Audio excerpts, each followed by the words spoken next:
Bismillahirrahmanirrahim. Assalamualaikum warahmatullahi wabarakatuh. Pada kesempatan hari ini, saya Gary Andrianto, Prodi Manajemen Pendidikan Islam, Institut Ummul Qura Al-Islami, akan memaparkan judul pada mata kuliah Filsafat Manajemen Pendidikan Islam yang bertemakan prosedur berpikir ilmiah dan ekspansi ilmiah. Pada sebelumnya kita telah belajar tentang tema yang bertemakan epistemologi sebagai landasan ilmiah sebagai teori baru dalam manajemen pendidikan Islam. Pada kali ini saya akan membacakan tentang pembahasan yang akan kita pelajari pada tema ini. Yang pertama ada pengertian berpikir ilmiah. Yang kedua ada langkah-langkah prosedur berpikir ilmiah. Dan yang ketiga ada ekspansi ilmiah, dan yang terakhir ada fungsi ekspansi ilmiah. Yang pertama ini ada berpikir ilmiah. Apa itu berpikir ilmiah? Menurut para pakar yang telah saya baca juga, menurut Kuhn pada tahun 2022, berpikir ilmiah adalah jenis pencarian pengetahuan yang melibatkan pencarian informasi yang disengaja, termasuk mengajukan pertanyaan, menguji hipotesis, melakukan pengamatan, mengenali pola, dan membuat kesimpulan. Berpikir ilmiah adalah suatu pendekatan atau metode berpikir yang mengutip atau mengikuti prinsip-prinsip dan prosedur ilmiah untuk memahami dan menjelaskan fenomena alam atau dunia di sekitar kita. Dalam berpikir, kita pasti selalu melakukan dalam setiap hari-harinya, karena sudah menjadi hal yang membedakan sebagai manusia dan membedakan juga sebagai hewan.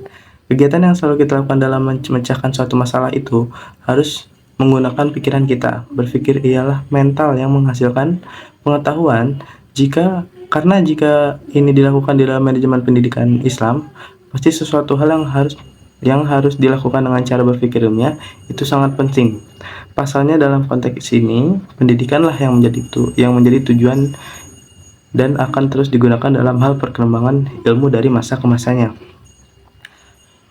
Seperti kita kalau tidak menggunakan berpikir ilmiah dalam konteks pendidikan ini, karena akan berkelanjutan untuk dari masa ke masa. Menurut para ahli, yang pertama menurut Eman Sulaiman, berpikir ilmiah merupakan proses berpikir atau pengembangan pikiran yang tersusun secara sistematis yang berdasarkan pengetahuan ilmiah yang sudah ada. Dan menurut Salam, berpikir ilmiah adalah proses atau aktivitas manusia untuk menemukan atau mendapatkan ilmu. Berpikir ilmiah adalah proses berpikir untuk sampai pada suatu kesimpulan yang berupa pengetahuan. Jadi, sebagaimana yang kita ketahui, berpikir ilmiah ini adalah cara di mana kita mengetahui bahwa dari mana kita mendapatkan ilmu tersebut dan proses dijelaskannya, bagaimana kita mendapatkan kesimpulan dan kita tarik kesimpulan bahwa kita paham dengan ilmu tersebut dan cara-caranya bagaimana.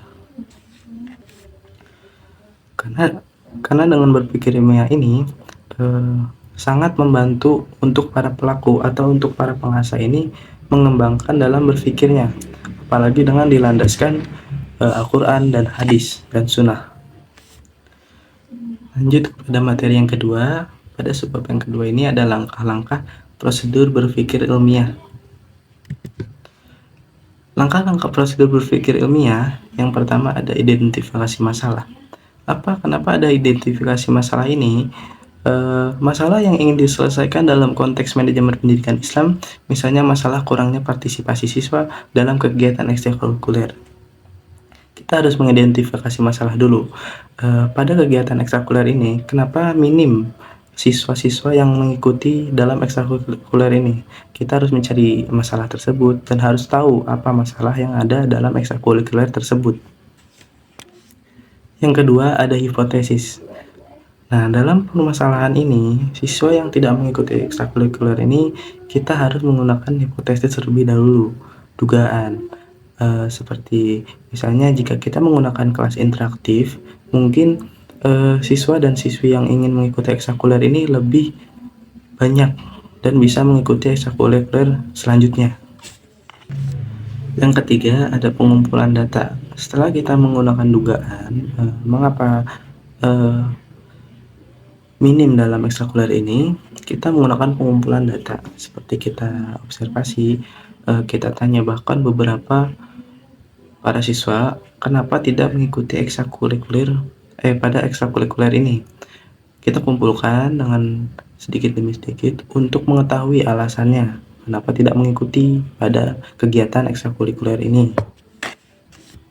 Lalu selanjutnya ada analisis.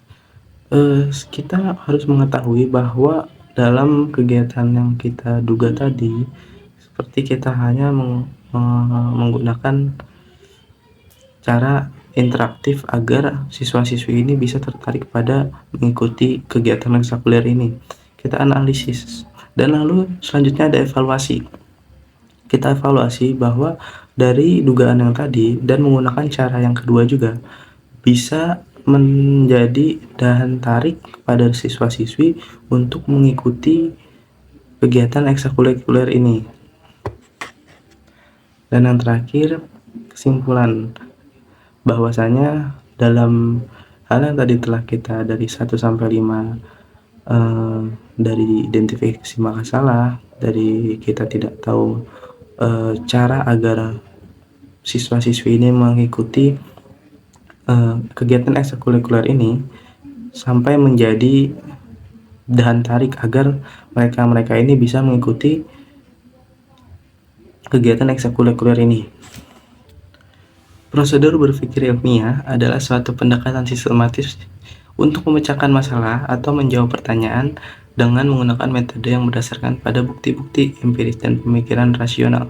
Prosedur berpikir ilmiah ini berlangsung dalam siklus yang berulang, di mana langkah-langkah dapat diulang atau revisi berdasarkan temuan atau penemuan baru yang diperoleh selama proses tersebut. Jadi dalam prosedur berpikir ilmiah ini, filsafat berpikir ilmiah ini dalam manajemen pendidikan Islam, bahwasanya pendekatan ini menjelaskan tentang ilmu pendidikan atau ilmu pengetahuan tidak bertentangan dengan ilmu agama, bahkan bisa saling melengkapi. Yang ketiga ada ekspansi ilmiah. Nah, apa sih ekspansi ilmiah itu? Ekspansi ilmiah merujuk pada penjelasan yang didasarkan pada metode dan prinsip-prinsip ilmiah. Ekspansi ilmiah berusaha memberikan pemahaman yang mendalam tentang fenomena dalam atau kejadian yang diamati melalui penggunaan metode ilmiah yang objektif dan teruji. Tujuan utama dari ekspansi ilmiah adalah untuk memahami dan menjelaskan mengapa suatu fenomena atau kejadian terjadi berdasarkan bukti-bukti empiris dan prinsip-prinsip ilmiah yang kita ketahui. Dari ekspansi ilmiah ini adalah fenomena yang kita lihat dan bisa kita jelaskan dari fenomena yang kita lihat dari dampak itu, konteks itu, dengan teori-teori dan pengetahuan yang telah kita ketahui. Nah, jadi melalui eksplorasi yang sistematis dan terus-menerus dalam ekspansi ilmiah ini, kita dapat memperluas dan memperdalam pemahaman kita tentang dunia di sekitar, serta meningkatkan pengetahuan ilmiah yang ada.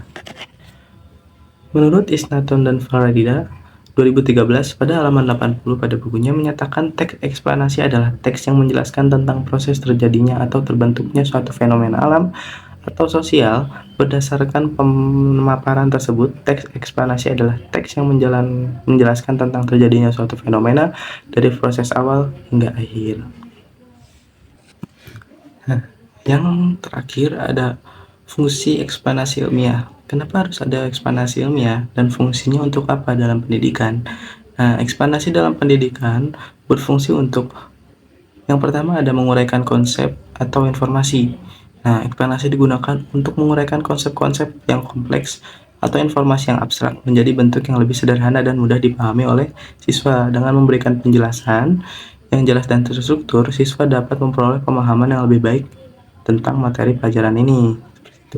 Yang kedua ada menyajikan hubungan sebab atau akibat. Menyajikan hubungan sebab atau akibat, eksplanasi membantu siswa memahami hubungan sebab akibat antara berbagai konsep atau fenomena. Guru atau pendidik dapat menjelaskan bagaimana suatu konsep atau peristiwa mempengaruhi yang lain, sehingga siswa dapat memahami konteks yang lebih luas dan implikasi dari konsep yang dipelajari itu. Yang ketiga ada menggambarkan proses atau langkah-langkah. Eksplorasi juga digunakan untuk menjelaskan proses atau langkah-langkah yang terlibat dalam suatu konsep atau keterampilan. Dalam pelajaran praktis seperti sains atau matematika, eksplanasi akan menggambarkan secara rinci langkah-langkah yang harus diikuti untuk mencapai hasil yang diinginkan. Dan yang terakhir ada mendorong pemikiran kritis. Mendorong pemikiran kritis melalui eksplanasi, siswa dapat diajak untuk berpikir kritis dan menganalisis informasi yang diberikan. Eksplanasi yang baik akan mendorong siswa untuk bertanya, mencari pemahaman yang lebih dalam. Nah, dari 4 fungsi ini, eksplanasi ilmiah juga bisa kita artikan bahwa untuk mengetahui fenomena yang kita lihat atau siswa yang dilihat dan bisa menjelaskan tentang apa yang mereka lihat dengan teori-teori dan akal atau pengetahuan mereka agar lebih bisa menjelaskan dari fenomena yang mereka lihat juga. Seperti itu. Mungkin cukup sekian presentasi dari saya.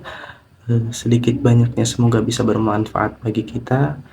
Wabillahi taufiq wal hidayah. Wassalamualaikum warahmatullahi wabarakatuh.